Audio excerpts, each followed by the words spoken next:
मैं गिरिराज प्रसाद मीणा, प्राध्यापक राजनीति विज्ञान, राजकीय वरिष्ठ उपाध्याय संस्कृत विद्यालय दौसा। समकालीन विश्व राजनीति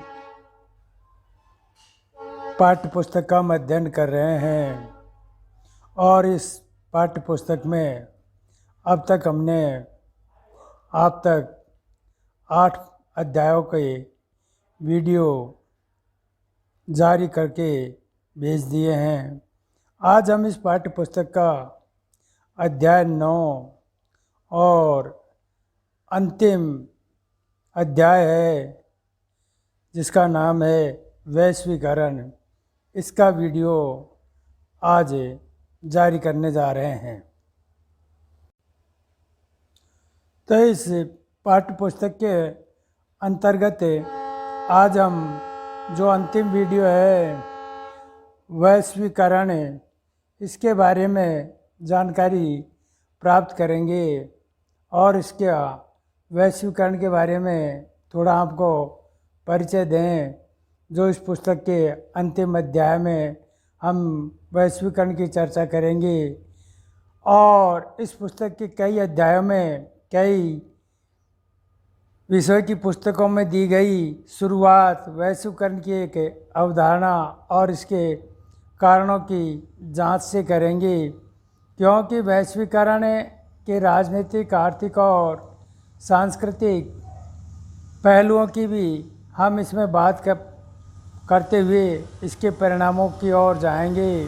साथ ही वैश्वीकरण का हमारे भारत पर क्या प्रभाव पड़ा और भारत वैश्वीकरण को कैसे प्रभावित करता है, इन सारी बातों की हम इस पाठ के अंतर्गत जानकारी प्राप्त करेंगे और उसी कड़ी में वैश्वीकरण की क्या अवधारणा है, वैश्वीकरण की अवधारणा, यहाँ से हम इस पाठ की मोटे तौर पर जानकारी प्राप्त करेंगे, जिसके अंतर्गत मैं आपको बताऊं कि वैश्वीकरण के अंतर्गत विभिन्न प्रकार से जो उदाहरण दिए जा सकते हैं, जैसे किसी को कॉल सेंटर में काम करना, दोपहर के काम के लिए निकालना, दफ्तर में घुसने के साथ ही बॉस बन जाना, तथा कुछ छुट्टियों भी भारतीय कैलेंडर में नहीं बल्कि अमेरिका के कैलेंडर से मेल खाती हुई है, उनका ग्राहक क्या संबंध रखते हैं, तथा विभिन्न प्रकार से किसी के जन्मदिन या अन्य पर कोई उपहार या भेंट देना, ये सारे पहलू ऐसे हैं जो वैश्वीकरण का एक न एक पहलू हमें दिखाते हैं। और इसमें जब हम किसी के विश्व के एक भाग से दूसरे भाग में वस्तुओं की आवाजाही का जब हमें पता चलता है और जीवन मूल्यों के बीच जो दुविधा की स्थिति होती है, यह दुविधा अंततः अवसरों के कारण पैदा होती है और उसी के परिणाम स्वरूप जिन्हें व्यापक स्वीकृति मिल रही है आजकल। तो यहाँ में एक वास्तविक जीवन में वैश्वीकरण के शब्द का इस्तेमाल को परखें तो पता चलता है कि इसके इस्तेमाल में कई तरह के संदर्भों में होता है।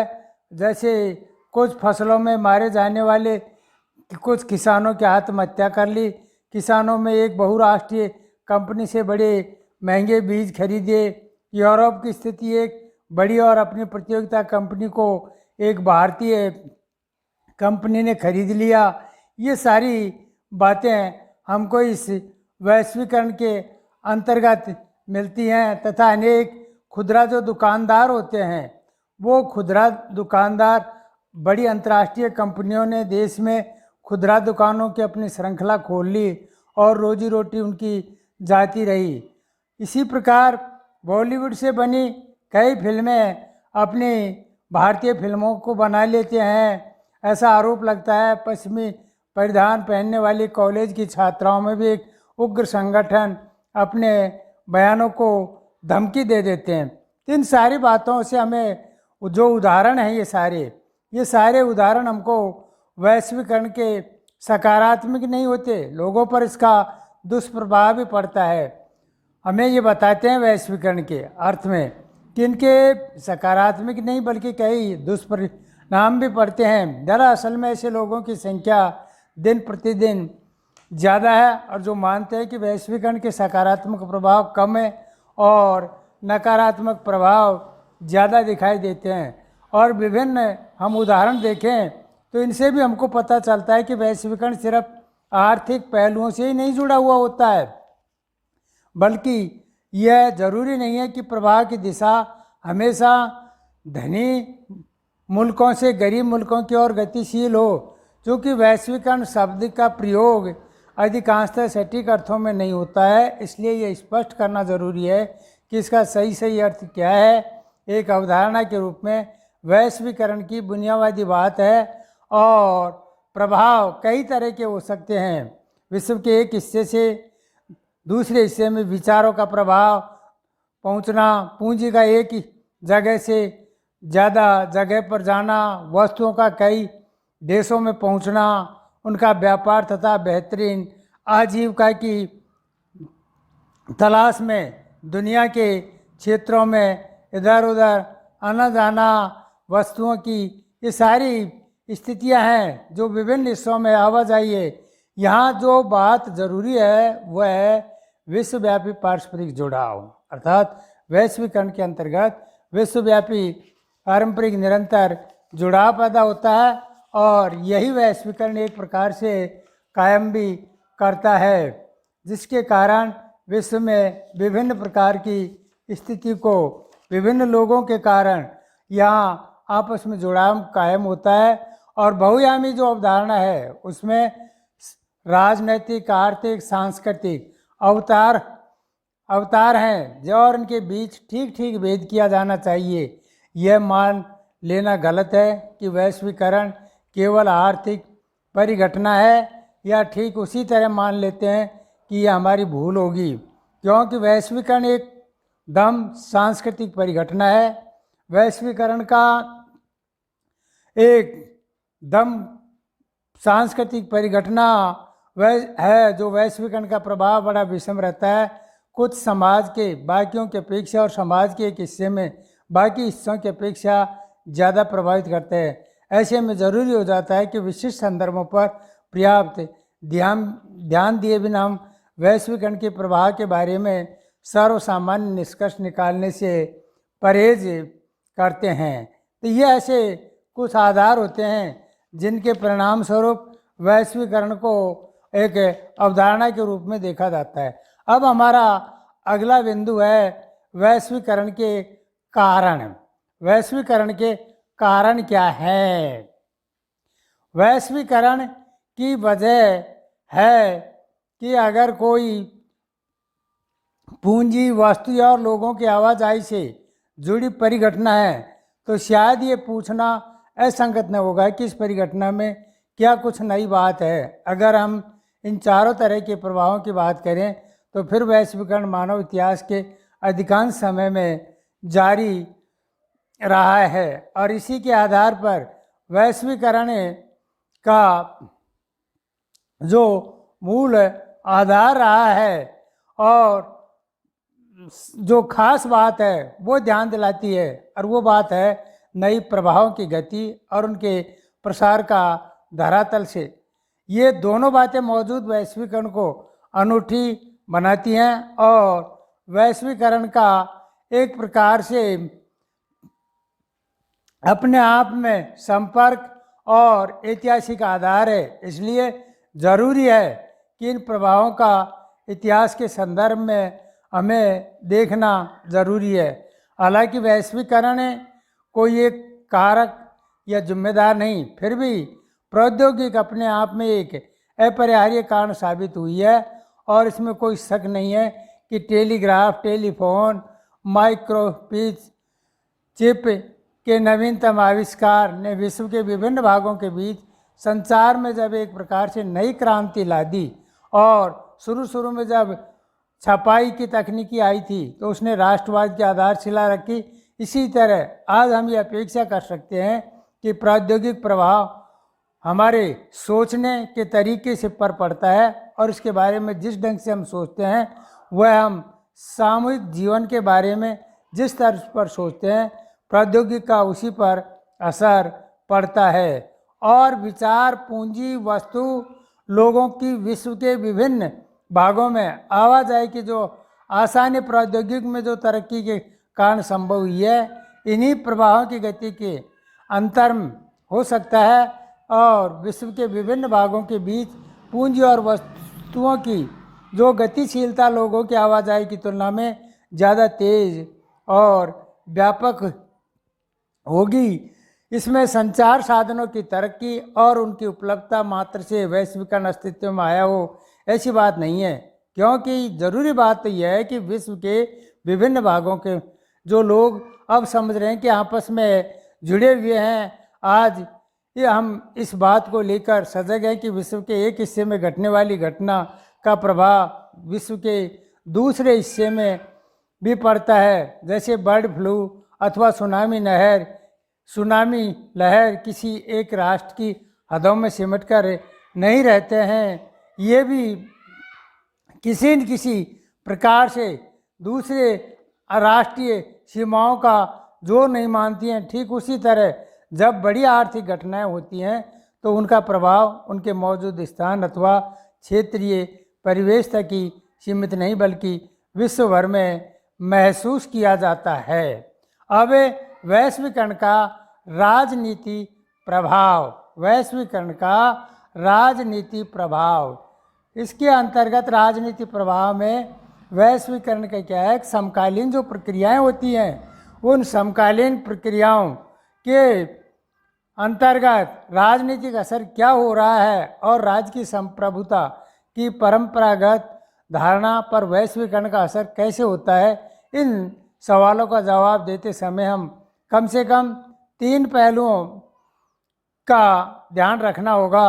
और इसमें सबसे सीधा सरल विचार है कि वैश्वीकरण राज्य की क्षमता यानी सरकारों को जो करना है उसे करने की ताकत में कमी आती है। पूरी दुनिया में कल्याणकारी राज्य की धारणा पुरानी पड़ गई है और उसकी जगह न्यूनतम हस्तक्षेपकारी राज्य ने ले ली है। राज्य कुछ कामों तक ही अपनी को सीमित रख लेता है, जैसे कानून और व्यवस्था को बनाए रखना, अपने नागरिकों की सुरक्षा करना। इस तरह राज्य को अपने पहले के कई ऐसे लोक कल्याणकारी कामों से हाथ खींच लिया जिसका लक्ष्य आर्थिक और सामाजिक होता था, क्योंकि लोक कल्याणकारी की जगह बाजार आर्थिक और सामाजिक प्राथमिकताओं का प्रमुख निर्धारक है। और पूरे विश्व में बहुराष्ट्रीय निगम ने अपने पैर पसार लिए हैं, जिससे उनकी भूमिका बढ़ी है और इससे सरकार के अपने दम पर फैसले करने की क्षमता में कमी आती है। इसी के साथ एक बात और है, वैश्वीकरण से हमेशा राज्य की ताकत में भी कमी आई है। राज्य की ताकत में कमी आती है, इसके लिए राजनीतिक समुदाय के आधार के रूप में राज्य की प्रधानता को कोई चुनौती नहीं मिल पाती है और राज्य इस अर्थ में आज भी प्रमुख है, क्योंकि विश्व की राजनीति में अब भी विभिन्न देशों के बीच मौजूद पुरानी ईर्ष्या और प्रतिद्वंद्विता की दखल है। कानून और व्यवस्था, राष्ट्रीय सुरक्षा जैसे अनिवार्य कार्यों को पूरा कर रहे हैं और वो बहुत सोच समझकर अपने कदम इन्हीं दायरों से खींच रहे हैं। वस्तुतः वैश्वीकरण के फलस्वरूप राज्य की ताकतों में हिफाजा हुआ है और अब राज्य के हाथ में अत्याधुनिक प्रौद्योगिकी मौजूद है, जिसके बूते राज्य अपने नागरिकों के बारे में सूचनाएं जुटा सकते हैं और इन सूचनाओं के दम पर राज्य ज़्यादा कारगर में काम कर सकते हैं। इनकी क्षमता बढ़ती है, कम नहीं हुई है। इसी कारण नई प्रौद्योगिकी के परिणाम स्वरूप राज्य अब पहले से ज़्यादा ताकतवर बन गए हैं। और अब हमारा अगला जो बिंदु है वह है आर्थिक प्रभाव। आर्थिक प्रभाव के अंतर्गत आर्थिक प्रभाव के अंतर्गत हमें वैश्वीकरण के आर्थिक पहलुओं के बारे में कुछ भले ही नहीं जाने जा सकते हैं, लेकिन यह भी निश्चित है, कहा जा सकता है कि वैश्वीकरण को लेकर जारी बहसों का बड़ा हिस्सा और इस बहस की दिशा में इसी पहलू से संबंधित हैं। इस समस्या में का एक पक्ष तो यह भी है कि आर्थिक वैश्वीकरण को कैसे परिभाषित किया जाए। आर्थिक वैश्वीकरण का उल्लेख होता है और अंतर्राष्ट्रीय मुद्रा कोष, विश्व व्यापार संगठन जैसी अंतर्राष्ट्रीय संस्थाएं तथा विश्व भर में आर्थिक नीतियों के जो निर्धारण में इसकी द्वारा भूमिका निभाई जाती है, उनके हालांकि वैश्वीकरण को इतने संकीर्ण नज़रिए से नहीं देखा जाना चाहिए, फिर भी आर्थिक वैश्वीकरण में इन अंतर्राष्ट्रीय संस्थाओं के अलावा भी कई खिलाड़ी शामिल हैं। आर्थिक वैश्वीकरण को अधिक व्यापक नज़र से समझने के लिए हमें इसमें होने वाले आर्थिक फायदों के बंटवारे के अर्थ को सोचना चाहिए। यानी इस संदर्भ में वैश्वीकरण में सबसे ज़्यादा फायदा हुआ है और किसे सबसे कम, यह भी देखने की ज़रूरत होती है, और वैश्वीकरण के कारण किसको नुकसान उठाया गया है, ये भी इसका एक अमूमन आधार रहता है। और कुछ अंतर्राष्ट्रीय संस्था और ताकतवर देशों द्वारा जबरन लादे जाते हैं, जैसे हमने इस अध्याय की शुरुआत में भी देखा था कि प्रभाव कई किस्मों के हो सकते हैं, जैसे वस्तु, पूंजी, जनता अथवा विचारों का प्रभाव। वैश्वीकरण के चलते पूरी दुनिया में वस्तुओं के व्यापार में काफ़ी इफाजा हुआ है और उसमें अलग अलग देशों के अंतर्गत अलग अलग होने वाले आयातों पर प्रतिबंध, और ये प्रतिबंध कम हो गए हैं। ठीक उसी तरह दुनिया भर के में पूंजी की आवाजाही पर अब कब प्रतिबंध है धरातल पर। इसका अर्थ हुआ कि धनी देश के निवेशकर्ता अपना धन अपने देश की जगह कहीं पर भी निवेश कर सकते हैं, खासकर विकासशील देशों में जहां उन्हें ज़्यादा मुनाफा हो। वैश्वीकरण के चलते उन विचारों के सामने राष्ट्र की सीमाओं में भी बाधा नहीं रही है। इसका प्रभाव अबाध हो उठा है। इंटरनेट और कंप्यूटर से जुड़ी सेवाओं का विस्तार इसका एक बहुत महत्वपूर्ण उदाहरण है। वैश्वीकरण के कारण जिस सीमा तक वस्तु और पूंजी का प्रभाव बढ़ा है, उसी सीमा तक लोगों की आवाजाही भी नहीं बढ़ सकी है और विकसित देश अपने वीज़ा नीति के जरिए अपने राष्ट्रीय सीमाओं को बड़ी सतर्कता से अभेद बनाए रखते हैं, ताकि दूसरे देश के नागरिक विकसित देशों में आकर कहीं उनके नागरिकों के आर्थिक धंधे न हथिया लें। तो वैश्वीकरण के परिणामों में सोचते हुए हमें यह भी ध्यान रखना चाहिए कि हर जगह एक समान नीति अपना लाने का मतलब यह नहीं होता है कि हर जगह परिणाम भी समान होंगे। वैश्वीकरण के कारण दुनिया में अलग अलग हिस्सों में सरकारों के ने एक सार आर्थिक नीतियों को अपनाया है, लेकिन विश्व के विभिन्न भागों में इसके परिणाम बहुत अलग अलग हुए हैं और उसी के आधार पर निष्कर्ष निकलने की बजाय संदर्भ विशेष पर ध्यान देना होगा। आर्थिक वैश्वीकरण के कारण ही पूरे विश्व में जनमत बड़ी गहराई में बट गया है और आर्थिक वैश्वीकरण के कारण कुछ सरकारें अपनी जिम्मेदारियों से अपने हाथ खींच रही हैं और इससे सामाजिक न्याय से सरोकार रखने वाले लोग चिंतित हैं। उनका कहना है कि आर्थिक वैश्वीकरण से आबाद के एक बड़े छोटे तबके को फायदा होगा, जबकि नौकरी और जन कल्याण जैसे शिक्षा, स्वास्थ्य, साफ सफाई की सुविधा के लिए सरकार पर आश्रित रहने वाले लोग बदहाल हो जाएंगे। सामाजिक न्याय में पक्षधर लोग इस बात की ओर जोर देते हैं कि सांस्थितिक उपाय किए जाने चाहिए कि सामाजिक सुरक्षा कवच तैयार किया जाना चाहिए, ताकि जो लोग आर्थिक रूप से कमज़ोर हैं उन पर वैश्वीकरण के दुष्प्रभावों को कम किया जा सके। और इसके लिए दुनिया के अनेक आंदोलनों की मान्यता है कि सामाजिक सुरक्षा कवच की बात अव्यावहारिक और इतना भर उपाय पर्याप्त नहीं होगा। ऐसे आंदोलनों ने बलपूर्वक किए जा रहे वैश्वीकरण को रोकने की आवाज़ लगाई है, क्योंकि उनमें गरीब देश आर्थिक रूप से बर्बादी के कगार पर पहुंच जाएंगे। खासकर उन देशों में गरीबी लोग एकदम बदहाल हो जाएंगे। तो कुछ अर्थशास्त्रियों ने वैश्वीकरण को विश्व का पुनः उपनिवेशीकरण कहा है। आर्थिक वैश्वीकरण की जो प्रक्रिया है उसके तहत समर्थकों का ने कुछ इस प्रकार से भी तर्क दिया है कि समृद्धि बढ़ती है और खुलेपन के कारण ज़्यादा से ज़्यादा आबादी की खुशहाली बढ़ती है और व्यापार की बढ़ती दर से इन लोगों को अधिक मौका मिलेगा, बेहतर दिखाने का मौका मिलता है, इससे पूरी दुनिया को फायदा होगा। उन लोगों का कहना है कि आर्थिक वैश्वीकरण अपरिहार्य है और इतिहास की धारा को अवरुद्ध कर कोई भी बुद्धिमानी नहीं है। वैश्वीकरण के माध्यम से समर्थकों का कहना है कि वैश्वीकरण को चुनौतियां पेश की जाती हैं और इसी के आधार पर सजग सचेत होकर पूरी बुद्धिमत्ता से इसका सामना किया जाना चाहिए। बहरहाल इस बात से भी कभी इनकार नहीं किया जा सकता है कि इसमें पारस्परिक निर्भरता की रफ्तार अब तेज़ हो रही है और वैश्वीकरण के फलस्वरूप विश्व के विभिन्न भागों में सरकार, व्यवसाय तथा लोगों के बीच आपस में एक जुड़ाव बढ़ रहा है।